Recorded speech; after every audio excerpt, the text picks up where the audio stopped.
Okay, everyone, welcome again to the Kirkwood Center podcast for theology and ethics. My name is Anthony Costello, and I'm joined this evening after a little bit of a summer break by my vice president, Lenny Esposito. Lenny, how are you doing this evening? I'm doing well. It's been busy, but glad to be here and talking again, having another roundtable discussion. Always lots to talk about. It's not been a Yeah. slow news cycle this year. No, it's not been well, maybe it'll never be a slow news cycle and our heads will all just explode eventually. But although it was nice to actually see you in person yesterday. Yeah. And not just via Riverside FM here with our screens. But so we have been planning on talking about the issue of abortion for some time, but haven't quite got around to it. But I think it's something that needs to be addressed specifically. I mean, we always are saying that we would want to hear more about abortion, both from, just how to evaluate abortion morally, and also how to engage it in the public square, how to engage how pastors and church leaders as well as congregants can do this thoughtfully, winsomely, and with bringing more light than heat. Right. And it's because it's, I think for a lot of us who are pro-life, it's something we felt, it's a conversation that's been neglected over the years, decades, really. But there was obviously a ray of hope after Roe v. Wade was overturned, probably one of the most unjust laws since the era of slavery, really, to ever been incorporated into our system. And there was obviously a lot of hope that, given what Donald Trump did do in getting the Supreme Court justices nominated that needed to get nominated in order to properly interpret the Constitution, that,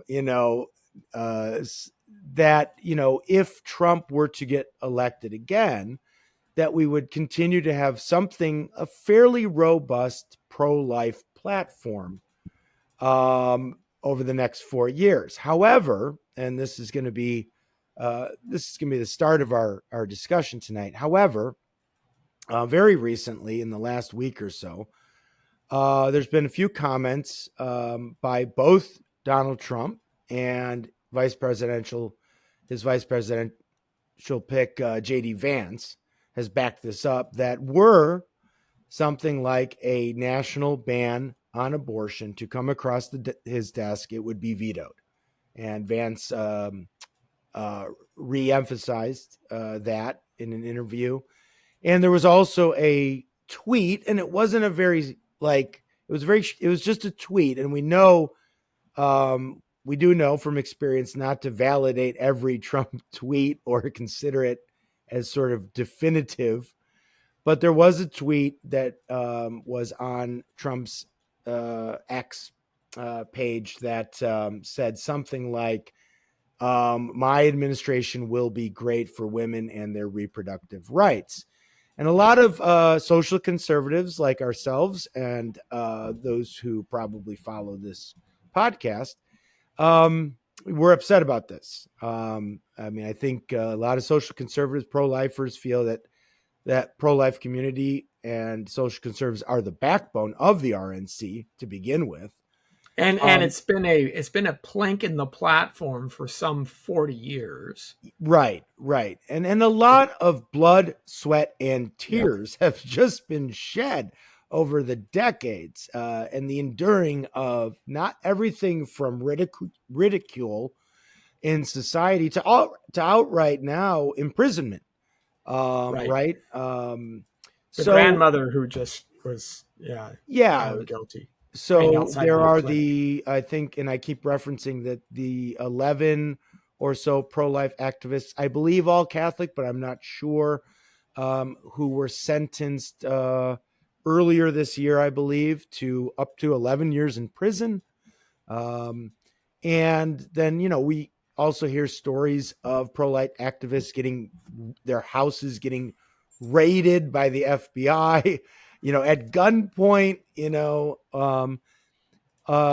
so on and so forth. So to have Trump, who seemed so strong in upholding his promises in his first term, now seem to back down or back off. And of course, we should also mention there was no mention of a pro-life agenda at the RNC the platform. Right? It was the pro-life language was taken out of the 2024 agenda. Okay.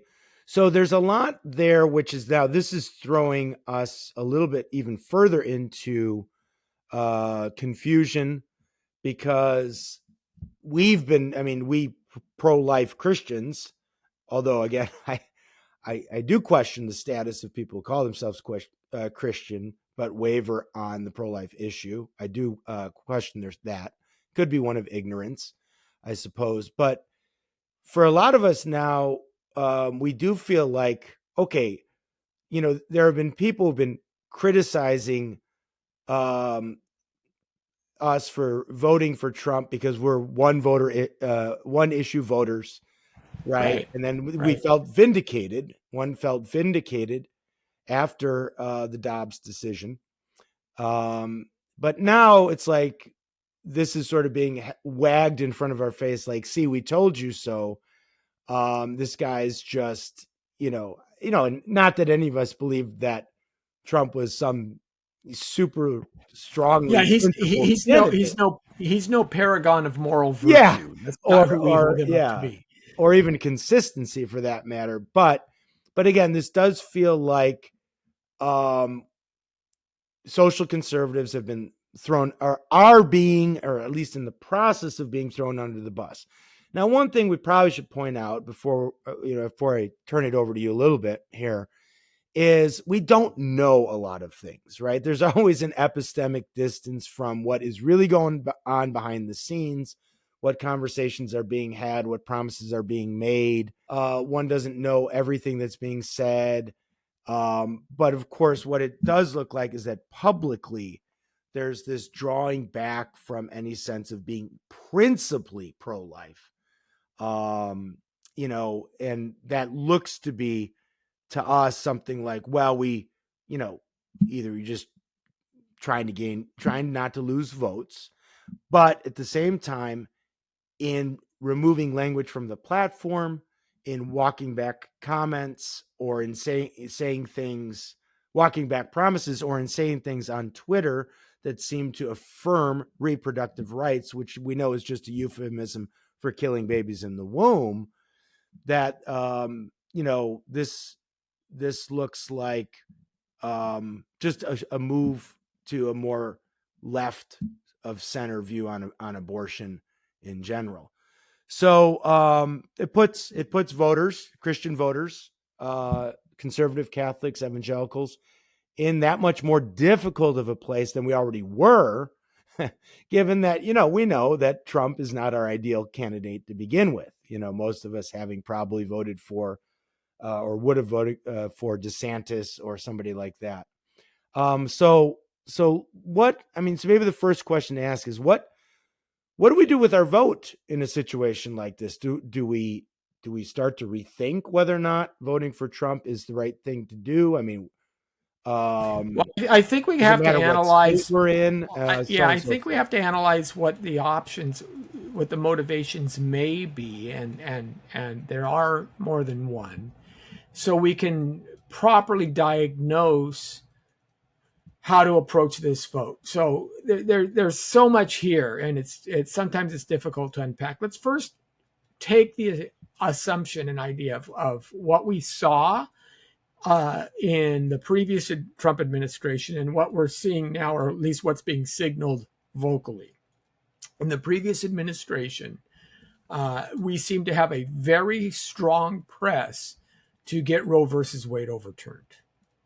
Now, that was a logistic move because it was a political and a legal ploy to make abortion legal nationally, as opposed to making it a states' rights issue. So prior to 1972, abortion was the primary battleground for what made abortion legal or illegal happened at the state level. And of course, our Constitution says, in the Bill of Rights, that anything not expressly covered in the Constitution as part of the federal government is the purview of the state. Right? That's the 10th Amendment. So it's there that it's expressly noted that that's what our governmental system is built upon. So what the Dobbs decision does is put that order back in place. It brings us straight back to pre-1972. Any state laws that banned abortion kicked in immediately, and some of those state laws were passed fairly recently because some people felt that the end was coming, and they said, we want to be ready so that if it ever does, our state laws would be reflective appropriately. So at the minimum, if you're going to give the kindest possible understanding of the Trump-Vance administration in its statements today, the kindest possible understanding would say, we believe maybe it's a pro-life issue, but we are being consistent in saying it's also a states' rights issue. Right. And to try and force this into a national referendum does the same thing on the other side. It violates the constitutional understanding of the power of the states to set their own course and adjudicate their own values. That would be the kindest rendition. And so they say, so a national effort, a national referendum, no, we don't support that because we believe in the separation of powers and the states should have their own rights to do their own thing. And, to usurp it means that if there's a national referendum on making abortion illegal, then somebody else can come turn around and make a national referendum on making abortion legal across all states. Either way, you voided that opportunity. Again, I'm saying that's the kindest national approach. However, and I think many on the pro-life side would come back and say, right, there are certain moral lines that supersede states' rights. Slavery being the most obvious one because we fought a civil war over it and our federal government pointed at. Of course, we have the 13th, 14th, 15th Amendments that come out of this. And those were actual amendments to the Constitution that made that law. I don't think you could ever pass a law in any state where murder is okay. Yeah. Murder is such an egregious act that any state that wants to legalize murder in the case of, say, infidelity. If a man is unfaithful to his spouse has legal justification in killing him. Yeah. Vigilante some law. women might want that kind of. That's possible, but I think that there would be. The law of the land would say that there is a breaching of responsibility in that. Yeah. And so the pro-life people will say, well, this is still murder. It's just murder of an unborn child, and therefore it fits that criteria where it rises to the level that supersedes the individual autonomy of the states. Right. Exactly. Yeah. That is the return. There's the other. So that's one possible motivation. The second motivation, and it could be a combination of some of these, is that Trump is approaching abortion questions in his campaign the way, say, Obama approached homosexual marriage questions in 2008, where he ran on a natural marriage platform, which he quickly, as soon as the wind started changing, disavowed. Or, to be even more current, the border wall proposition that Kamala Harris actually is saying that she's supporting just within the last week. Yeah. Which is staggering because she has so been on record previously to this when Trump was trying to build the wall. Say, absolutely not. I won't give $1 to it, et cetera, et cetera, et cetera. But some of this just becomes campaign rhetoric to get elected and will actually not play out once the election is. Now, is that fair to the voters, where you're saying something just to seem more palatable to a broader audience. And because it's the middle, it's the independents who are at play, right? It's not the hard leftists. It's not the 9-month abortion folks who are at play. It's the center who are going to decide who the next Right. president of the United States are. Yeah. So by kind of throwing some raw meat their way and having them say, okay, I can live with that. He doesn't seem so extreme, quote unquote. And then he gets elected and nothing becomes of it. That's and thirdly, will there be anything that becomes of it either? I don't think within the next 4 years we will have changed enough minds from the pro-life position, or changed enough minds of other people who don't hold the pro-life position to actually be able to bolster a national referendum that makes abortion illegal. I just don't see that. So one of the things we're talking about is a contrary to fact scenario. I really don't think that that's ever going to actually happen. Right. And some of the things that people are getting, and if Trump and Vance recognize this, then they say, well, why would we admit to holding to something that we'll never actually have to do, that will just hurt us anyway? So that's a possibility as well. So when you say, how do I vote? One of the things you, as a voter, unfortunately have to do is you say, well, where is the truth in all this? What makes the most sense?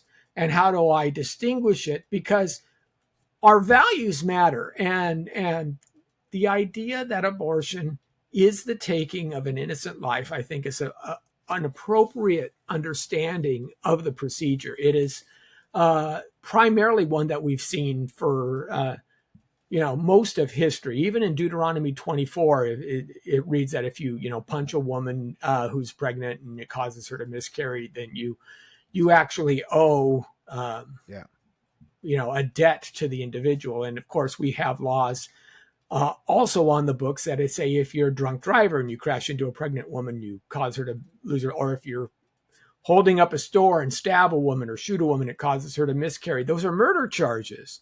So our laws themselves are fractured, and they reflect this older idea of the idea that unborn life is still human life, and it is therefore sacred and irreplaceable.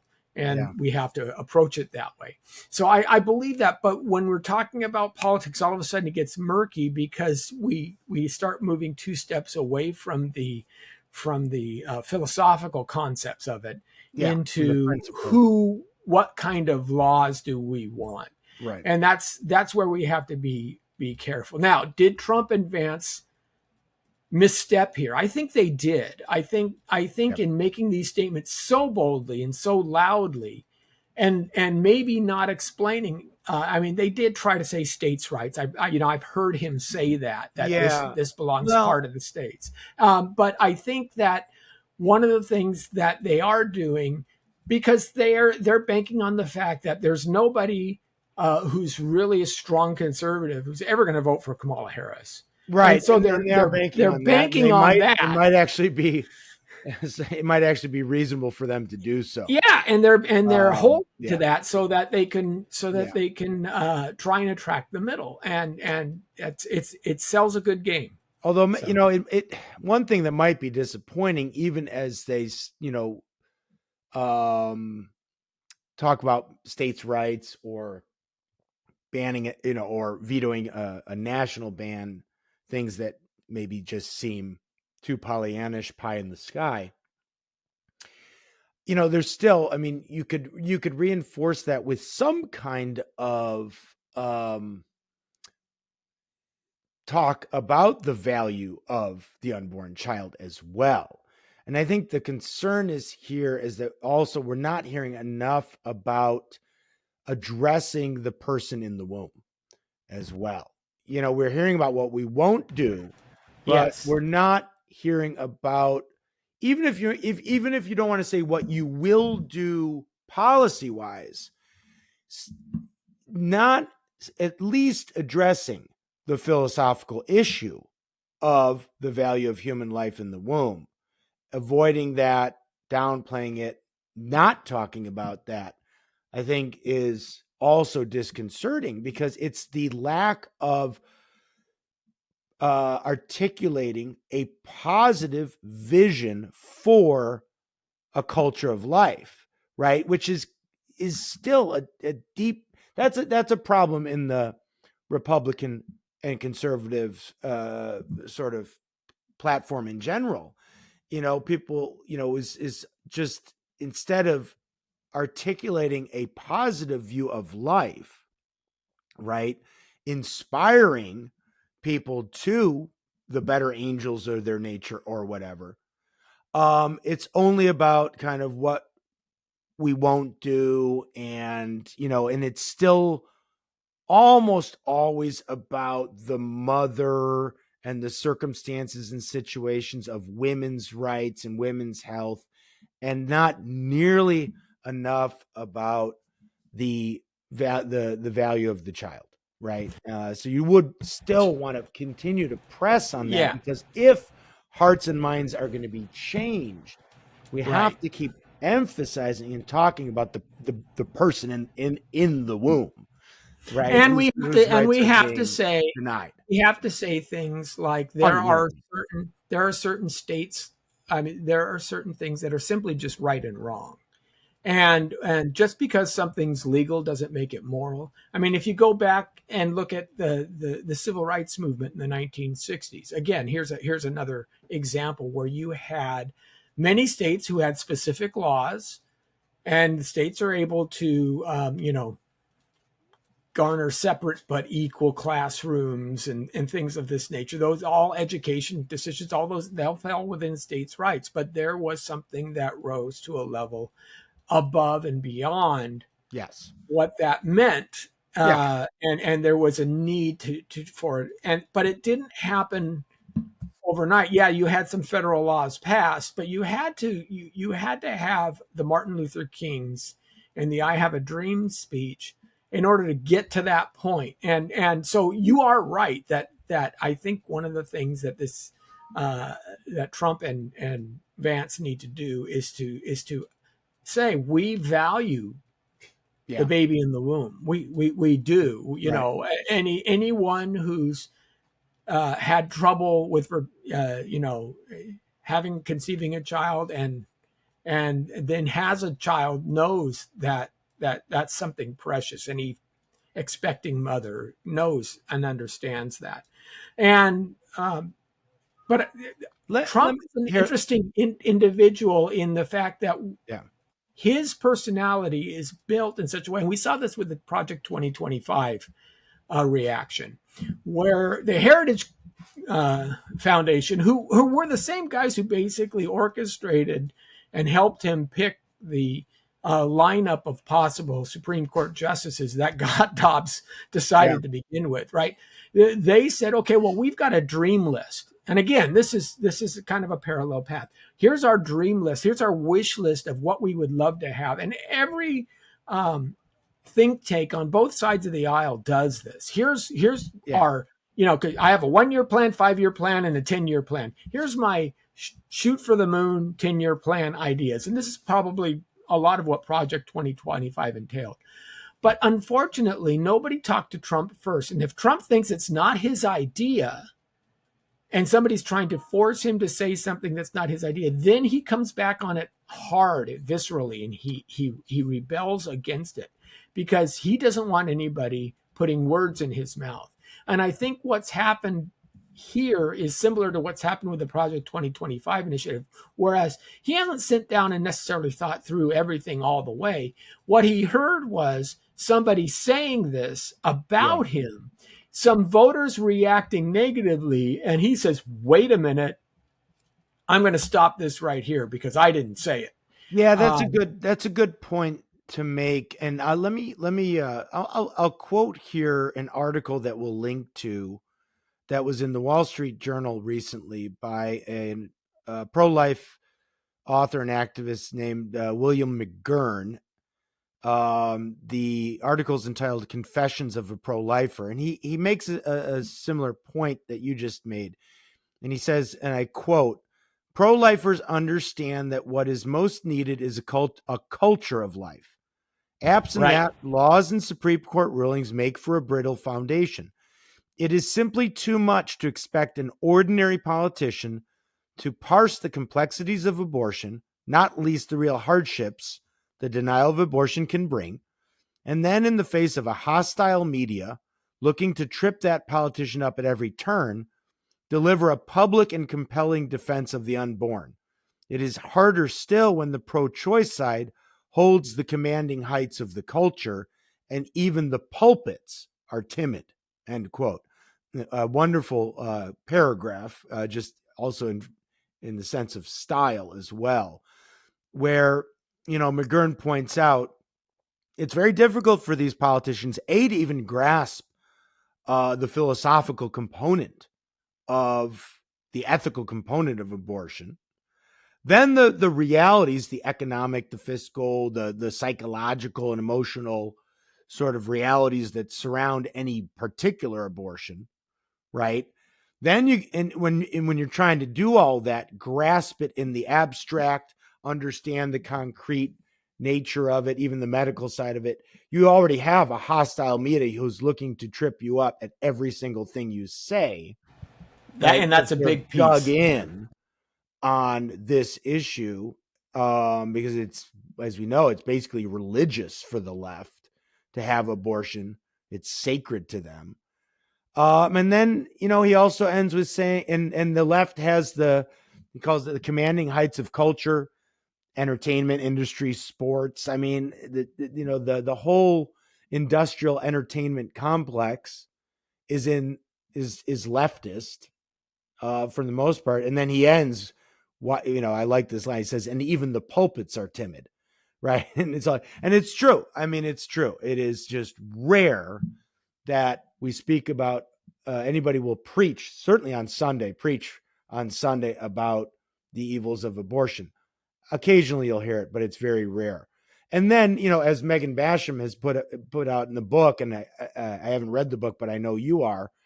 I mean, with regards to the pulpits, there was a lot of silence after the overturning of Roe v. Wade, and not just silence, but also hand wringing, almost like this is, we don't want to show too much, at least by, from people we would maybe associate with Big Eva, don't want to show too much the goodness of this actual overturning of what was an unjust law. And to reference Augustine, an unjust law is no law at all.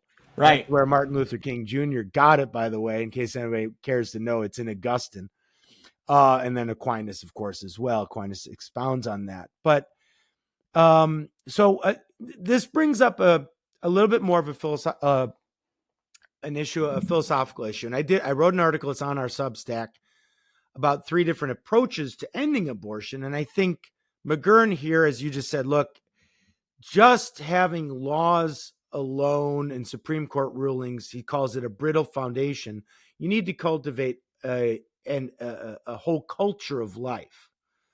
And this is a guy who's a pro-life and been in the pro-life movement for a long time. So I'm not trying to undermine what he's saying, but I do feel like I want to push back a little bit on this, because I am hearing more and more in the church by people who are pro-life, statements like, well, what we really need is not to worry about changing policies and laws so much, but either they'll say, we really need to work on converting people, converting the hearts and minds of people so that something like abortion kind of, you'll hear this, becomes unthinkable, right? And we want abortion just to be unthinkable, that even if there were laws allowing it, people just wouldn't do it because it would be morally abhorrent to them. And I say, like, that sounds really good. And in a sense, that's what we would want. But where I would push back on that sentiment is in 2 ways.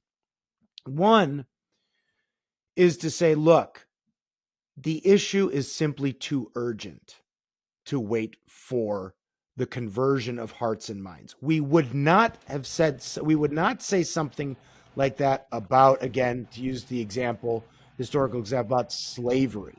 Well, we have Well, to yeah, it's convert life all and the death. slave masters in the South to where they have a moral, if not a religious conversion to Jesus, a moral conversion so that everybody just sees that slavery is wrong, and then they will release of their own accord the slaves that they own. You know, you wouldn't do that. It's the gravity of the moral issue is too great to sit around and wait for everybody to have a change of heart. You got to work on the laws.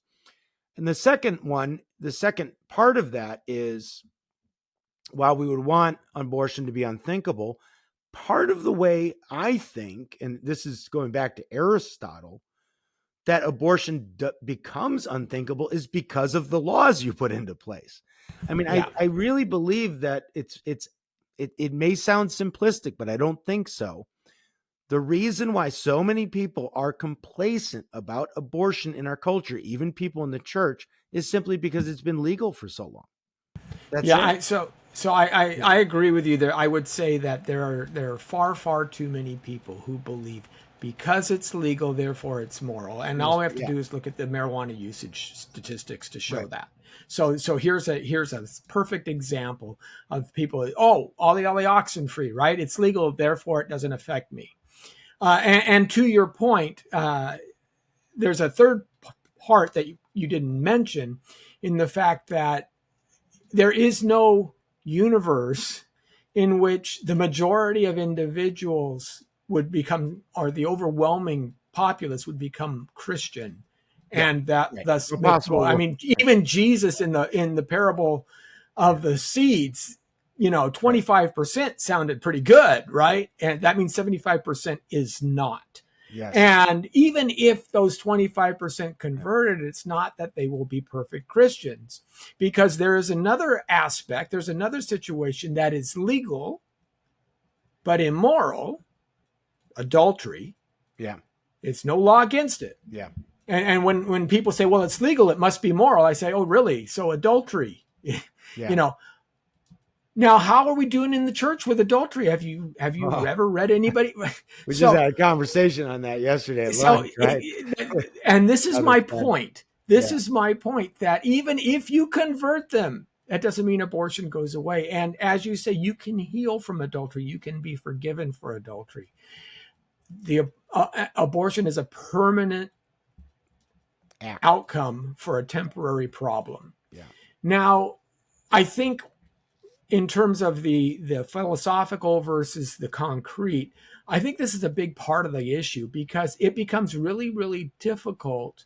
And even Christian girls, when they say, I'm against abortion, almost unanimously, young girls will say this in the abstract, until one of them finds themselves pregnant. And then they say, for me, right now, with all of these things going around, I can't have this, right? When it becomes concrete, when there are difficulties that will follow from a pregnancy of an unwed mother, Yeah. it becomes more disastrous and harder for them to process.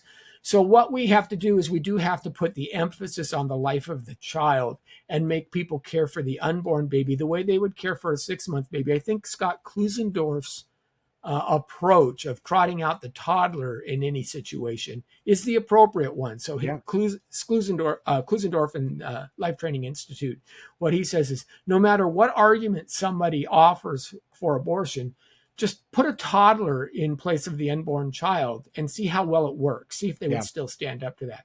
So let's take an example. Here's something that I think about: a mother or a expecting mother, 8 months pregnant. Maybe she commits a murder and she goes to jail, right? Now she wants to have her child. Do we say, yeah, but if you have the child, you're in prison? So what happens to the baby? So do we force her to have an abortion because the outcome would be so difficult for the baby? Do we not send her to prison for murder because you don't want the child to suffer, right? What about the life of the... No, neither of those two things obtain. You say, we recognize that there's going to be some real difficult issues here, whether it's giving the child up for adoption, whether it's putting the child with a family member or in foster care until parole, or whether it's having women with children who are incarcerated, thus incarcerating an innocent child because that child needs to be with its mother. And all those possibilities have happened in real life. But the point is that because of a series of circumstances, there are no good outcomes here. The question becomes, what is the least bad outcome? What is the one that we can get the greatest amount of good for the child while still doing justice to the system? And it's simply not saying, ollie, ollie, oxen free, your murder is excused. That just doesn't make sense. So similarly, if abortion is murder, you can't just say, ollie, ollie, oxen free. It's excused because there's going to be bad outcomes. Yeah. No, that's right. I mean, So, I mean, one thing that, this is something that a dynamic, though, that struck me when I went to Afghanistan, and we're sitting in Afghanistan now, several weeks into our deployment. We are in a district where we're having contact with Taliban forces every day. We're taking incoming mortar fire and rocket fire from almost every day. And then when we go out, our trucks and some of our guys, unfortunately, are getting blown up by IEDs. And I was having a conversation with an E7 he was an admin guy, and he was just there to do some paperwork for the soldiers. He had flown up from another base, and he was a good guy. He was a great soldier. I didn't know him super well, but Christian guy. And in the middle of like the talk, when they were standing there, and he's just like, I'm not so sure as a Christian that I should be fighting in this war. It's a reasonable question, but it's one you need to think about a long time before you're actually sitting in the middle of Eastern Afghanistan. Maybe before you enroll. Maybe before you enroll. And it's like, it's a similar thing with like abortion. Like, talk about like, certainly for the girls, to not just say I'm against abortion because I grew up in the church and that's what my parents think. But, there comes a time when we have to start developing an ethic that we are going to live by. And maybe these things are forcing themselves upon us so that we will start to think more carefully about why we're pro-life, and then develop that ethic, and then really say, I am going to live by this, and say it often, so that should the time come where you fail and you fall, which will happen in some way, shape, or form, you have trained yourself in a way that you're prepared. You're not standing on the battlefield just starting to wonder whether or not you should be there or not. Right. Yeah. And I think parents have a big role in this. I mean, we talk about parents saying, hey, I don't want you going to parties. I don't want you drinking, but you make sure you call me if you need a ride home, right? I mean, this is one of the things that parents will say to kids. And similarly, I think you say, look, there's a lot of reasons why you should abstain from sex before marriage. One of which is there's a factor of holiness that's achieved within the marital bond that cannot be achieved any other way, because there are outcomes that could. However, if you get in trouble, do not be afraid to talk to us, and we won't bend you. What you don't do is say, I'm going to get rid of my baby.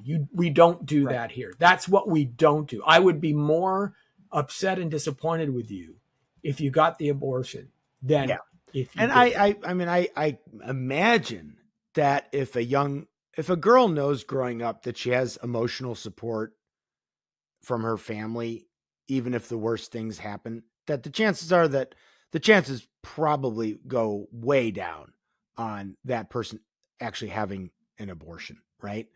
So the emotional resources need to be there. And that's probably the game. That's, probably the big game changer right there. But I'm also talking about the intellectual resources within the church of saying, I should have something like a hierarchy of value in place by the time I'm an adult. Please, like, I should be able to say, you know what? Something like this with regards to human life. It's pretty simple. Let me think in terms of what human persons are most defenseless. And this is a principle I picked up on by reading some things about Mother Teresa, right? And Mother Teresa was well known for when she would go in with her teams of caregivers, especially into like war-torn countries. She wouldn't go after the middle-aged men first, refugees first, or the middle-aged women. She would go into the hospitals. She would find the children, the mentally and physically handicapped, and the elderly, and get them out first, and try and take care of them first before she went to other refugees who had some capacity to take care of themselves. And that's where it's like, it's very simple to just come and say, like, there is no human being more defenseless than the unborn baby. None. Right? So start there.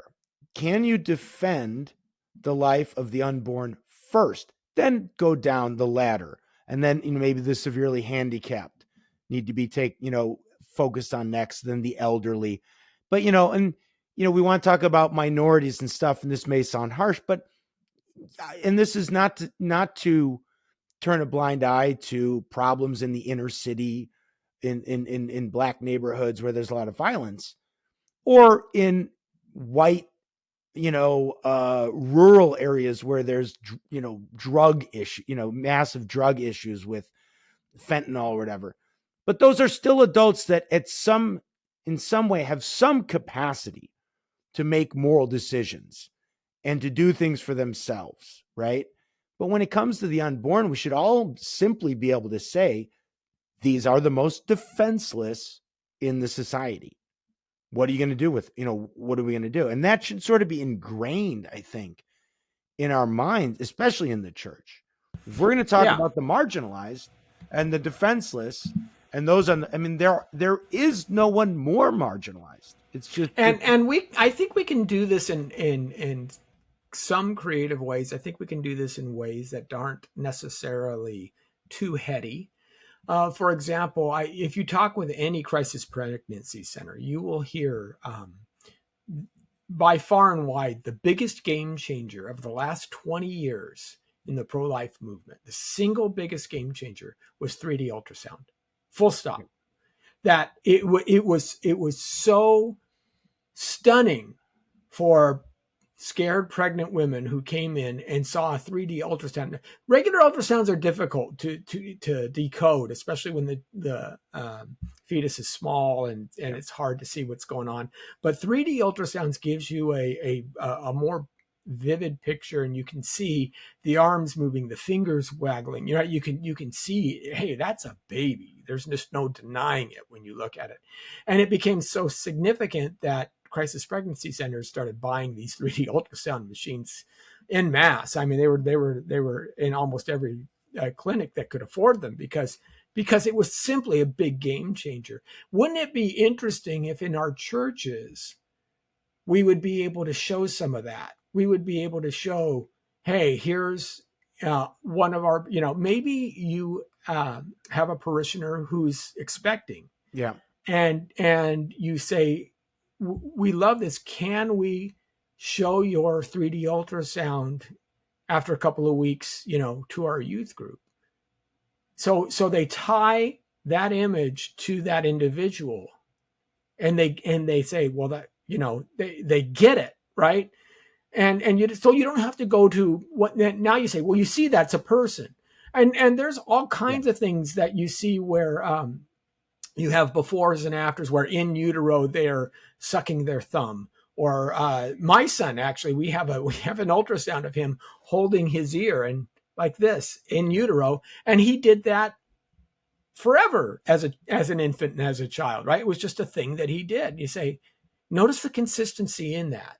So when you start doing those kinds of things, that makes a deeper impression, and it's not simply ethereal at that point. I know that person. I see her belly, and it's not Right. that big yet, and that's still a baby in there. And so Yeah. those kinds of things can make a big difference, a huge difference Well, in when you're forming those kinds of concepts, I and it do becomes think a we whole need, lot yeah, harder to dismiss them we need as to train people in part because we're sinful. We need to train people intellectually and emotionally through direct experience, these direct encounters, visual encounters with the reality of human life. But we need to train people. I think this is the way I would put it. We should in the church train people to see abortion as the single most important moral issue of our times, because I think objectively it is. Now, in saying that, because we want to get to this final question, maybe of, well, what does the voter do now? And you and I are in California, where maybe you might say, doesn't really matter how we vote because the state's only going to go one way, that's for sure. And maybe you would say, one, if you are upset or you don't like Trump as a candidate in a place like California, you could write in your preferred candidate, your preferred conservative candidate, and then your conscience is clear and you haven't hurt the lesser the you haven't hurt the platform that still clearly is the lesser of two evils, which in this case is Trump and Vance. Now, if you're not, though, in a state like that, you're in a swing state or whatever, then I think it becomes a little harder. And I'm still going to say, I think the more ethical thing to do, even as we see wavering on the single most important moral issue of our times, because I do think that's what it is. So we see wavering on that issue by the Trump Vance ticket. It's still probably going to be more moral to vote for Trump and Vance. Well, I don't see how you, okay, I would just take that you could vote for Harris and Walz and call yourself, you know, okay, I David just don't French. see it. Yeah, whatever. David French. He's come out and publicly Well, supported there's a that small group position. of people called Evangelicals for Harris. I don't know if he's necessarily He a is. part of that group. If he Yes. is, I don't know exactly what to think of these people. So let But me talk about this a little bit, because let, here's the let me just thing. finish this. Okay. Is that there may be an overarching concern here, and it's one that my own brother has made. It's like, if we do think, and I think there's a case to be made, that the Democratic Party at this point is not just a party of immoral policies, it's a demagogic party. It has totalitarian instincts. And so where one is concerned, now they'll say the same thing about Trump, whatever, I guess. And maybe we're getting into a game of just, but you look at things that have been done under Biden, throwing pro-lifers in jail, again, raiding homes at gunpoint, surveying Catholic masses because they're being said in Latin. And then Zuckerberg just came out recently with this open letter about how they were pressured to take down certain content, not Yeah. show Suppress. articles referring to the Hunter Biden laptop and so on and so forth. So you do almost have like an issue here where, like, if the Democrats are as bad as they are presenting themselves as, it's not that covered up really, then you don't want to vote. You wouldn't want to certainly have a government get in there that where there's there's not even a possibility to debate abortion anymore. You won't even talk about it. So that certainly could be an overriding meta level kind of moral consideration to abortion, which still is the single most important moral issue of our times. But so let me talk make up a couple of points. yeah, Whenever I hear the name Kamala Harris, because I'm a Californian, the first thing I think about is her time as the Attorney General of the state of California.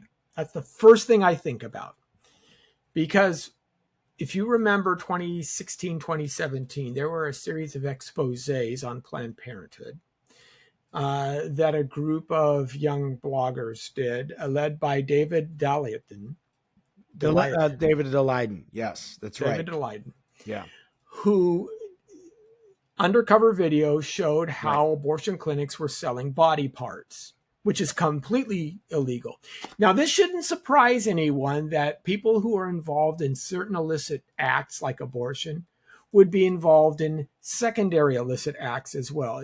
Morality doesn't work in isolation. If you're just wrong in this one thing, it doesn't just stay here. Okay. Right. And there's a reason why the same-sex community has many times the drug and alcohol addiction of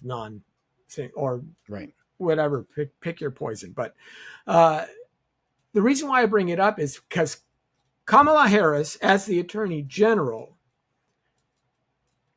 over and over again wanted to put David in prison for these. She's not going after Planned Parenthood, who are clearly and egregiously breaking laws. She's trying to put the pro-life expose author in jail for his pro-life antics. Yeah. Now, say what you will about maybe not signing a national ban on abortion. This is positive oppression. This is direct and this is nobody but Harris. She not only pursued it, she pursued it with vehemence and vigor. She continued. She pushed back. She continued her quest. She absolutely wrung him out. Okay, so that's the first part of this choice that we are talking about. I think in a Trump administration, even if they make this stand, even if this is the stand that they actually execute in the 4 years they're in office, I don't have any doubt that there will still be within that administration some percentage of individuals who hold to the pro-life position in positions of power and influence, specifically in positions of power and influence, perhaps in Department of Education, perhaps in the health services, wherever. In important positions that make a difference. Right. In the Harris-Walsh administration, I can't make that claim. Matter of fact, I doubt it. I believe that they would screen against it because it's, as you say, it's ideological for them. It's almost religious in that regard. Yeah. Okay. So that's the first, just apples to apples comparison. Right. That's the first problem. You might get like a arbitrary weak view. Like you might say the Trump Vance ticket right now is not strongly pro-life, but the other ticket is actively anti-life. Exactly. And anybody who's going to say differently. Exactly. Right. So what I would offer as a paradigm for those who are having this discussion, and as you say, we're in California. The chances of Trump carrying the electoral college votes in California are non-existent. They just aren't. And I think it was Edward Fesser who said, one of the things that we need to do as Republicans is not simply roll over and say, well, this is politics, so I'm just going to accept what Trump and Vance said. No, we do need to push back. They need to hear our discontent. They need to hear, hey, we were the ones who got you elected in 2016. Yeah. And to abandon us now is a mistake. The way you do that in a state like California is you write in your vote. If maybe it splits 60-30, okay? And 10% undecided or what have you, non-voters. I would say you don't not vote for president. I think that would be a mistake.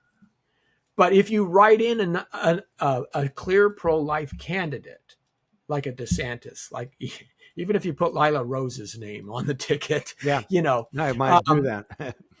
what happens is, and they say of the Republican Party, hey, did you realize that almost 40% of those who were voting for president in California did a write-in? Write-in. Yeah. That would the folks at the RNC would sit up and say, that's a problem. That says something. That says that these guys aren't just, that this is an issue that they actually do care about, that it's not something we can just bamboozle them with. I think that might be a commendable thing to do than just vote for Trump, Vance in California. Again, we're only talking California. About so let's not talk about, let's talk about the difficult states, right? The Wisconsins, the Pennsylvanias, I think, you have Georgia. In the swing states, you have a clear lesser of two evils. And I should say this, you're going to bring this. Okay. Because I keep saying lesser of two evils, but you've made a good point that maybe we should be talking about lesser of two evils also means in some sense more good than the other ticket. Right. And I tell you, I will say this, and then I'll let you expound on that point of the more good ticket. I did watch RFK's speech of stepping off the ballot in those swing states and throwing his support behind Trump. And I didn't know much about RFK. I haven't followed him. I'm always skeptical of anybody whose name ends in Kennedy and is in politics just because of the history of the family, although his father might have been maybe the best of all the brothers.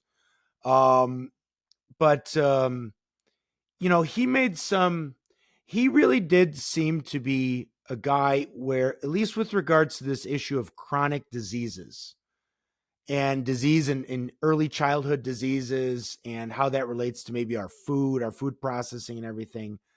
That didn't seem to me like he really seemed to me like this was his life mission. I mean, he was even sort of tearing up at one point when he was talking about the autism rates in places like California, a 1 in 22. And I have a child who's been diagnosed with autism in California.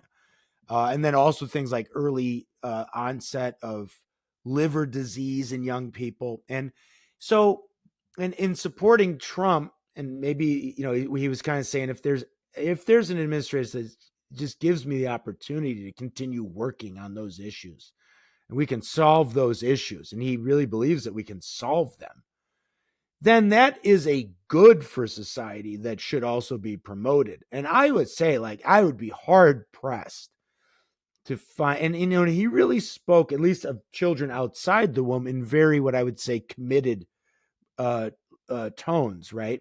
I'd be hard pressed to find anything on a Harris Walls ticket that I would consider good. Yeah, exactly. So there's two concepts that sit at play here. One is pragmatism.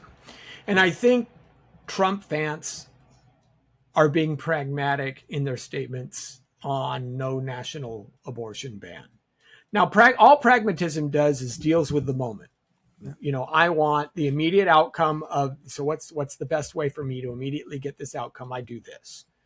It's the morality of the moment. That's all pragmatism is.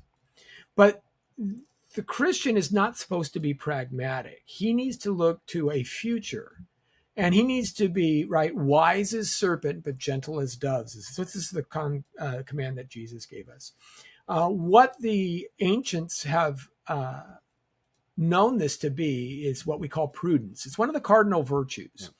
Prudence is different than pragmatism in the fact that it may compromise on a specific issue, but it always has an end goal in mind. It's got to You may not know all of the factors or the variables that are going to take place, and so you may get it wrong in your but so the difference is that if you're acting prudently in your political philosophy, you may risk losing the pawn so that you could capture the bishop. Yeah, that's prudence. Right. And what we have to do, and one of the things that the pro-life movement has done successfully in building its groundswell, and you can see this because of how the rhetoric of the left had shifted. So as pro-life became more and more acceptable across the public sphere, I think for a lot of them, initially they were just neutral. A lot of people just didn't think about it. Catholics tended to be more pro-life because that comes out of their theological commitments to natural, family planning, as well as last rites. All these kinds of things pulls out of the Catholic Catechism. So of course, being pro, they were definitely in on that. But evangelicals in the 70s, that wasn't their primary passion.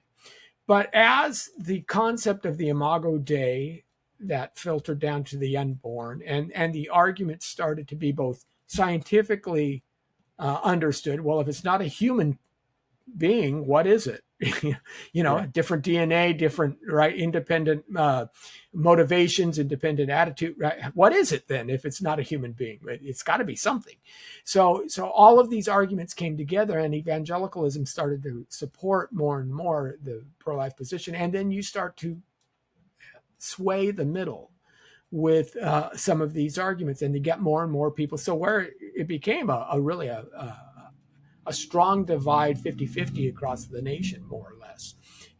And I think that's prudence. You don't start off by saying, I'm going to jail every mother who has an abortion. If they would have said that in 1980, the pro-life platform would have been dead. Right. Absolutely dead. They're not even saying that today. Yeah. Okay. If you were to now, is that the logical outcome if you believe that abortion is the taking of an innocent life? Could a mother just kill her children? Well, we have record, right? We have court cases where mothers have drowned their children and things like that, and we put them away. Yeah. So there may come a day where that's true. That's not today. It is prudent not to try and pass the laws where you jail mothers, because you're at risk of losing everything. You don't try to take the pawn and then have the other team capture your queen. Yeah. But prudence says, what is the best move now, so that maybe in 10 years, what have you, we can actually make this so unthinkable that any option to do so would be considered an egregious wrong. Yeah. Yeah, there's right. So Yeah. I think you approach it that way as a voter. That's what you have, and you have to. And then there are secondary, as you say, other issues come into play. Yeah. The Democratic platform has always been oligarchical. Yes, it has always been. It's not dictatorial. Control. It's about control by the elites. Yes, because we know more than you. And you saw this with the COVID crisis. Yeah. Clearly, you saw this with the COVID crisis. That's how it played out. It was oligarchical. We know more than you. We're going to think about it only in this one way, only in this one niche. It all depends on how fast that virus jumps from person to person. Doesn't matter about the person's life. Doesn't matter about your quality of life. It only matters. It's just your physical health. It's just your material being. That's all. That your spiritual being, we're not taking that into account. It's just your physical being, and we're smarter than you. And this is why executive orders, by the way, the party who says we want to save democracy is by and large the one who continues to pull the rug out from under our system of democratic government. process. The executive order was abused by Obama to an extreme that no prior president had ever done. And he basically did an end run around the separation of powers. That's what he sought to do, was to avoid the constitutional protections of the balance of powers, and by fiat say, here's how we're going to accomplish it. So in those regards, now what does your decision mean? And I think you have to do that. I think you can write to your local RNC, whatever your state RN Republican committee is, and say, I am telling you this. You're just barely getting my vote because this pro-life issue is important to me.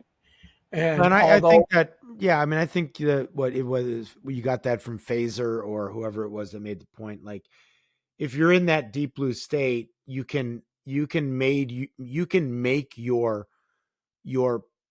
voice heard, to use a phrase from the left, through the ballot itself. Through the ballot itself. But if you're not, And this is something my brother wrote me. If you're in a swing state, he said, this is my brother who wrote me an email. He said, if you didn't like the Weimar candidate in 1933 Germany, do you not vote?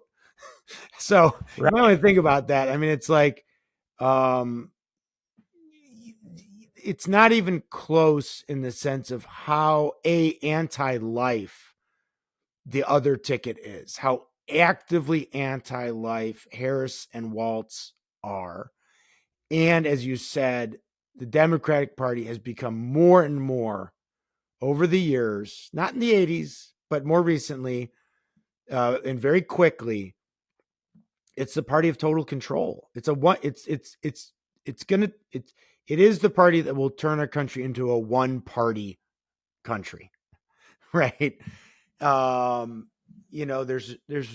It's just, that's the trajectory, and it's not really that hard to discern it. So you do have a looming issue there that, it's like I tear my last hair out wondering how people can vote who say they're committed Christians, how they can vote for this Democratic ticket, or really the Democratic Party as a whole anymore. It's not 1968. I get the fact that there are certain individuals who want to protest Trump,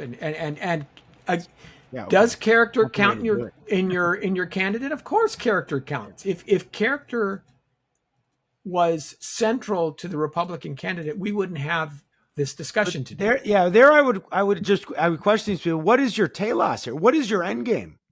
Right. Right. I mean, it's clearly not to save the lives of unborn babies. Clearly not. It can't be. It can't be if you vote for the other party. Well, we should probably wrap it up at that point. It's a good discussion. We'll have to do something. We'll have to do a few more. I'm sure the comments will be so calm and invigorating. Well, I tell you what. I mean, and this is sort of a different aspect of that, and I think we could recommend watching some of Seth Gruber's stuff on some of the more religious. And when I say religious, I mean like pagan religious features of the modern abortion sort of community, right? And lobby. I mean, it is grotesquely sort of ungodly and pagan and everything.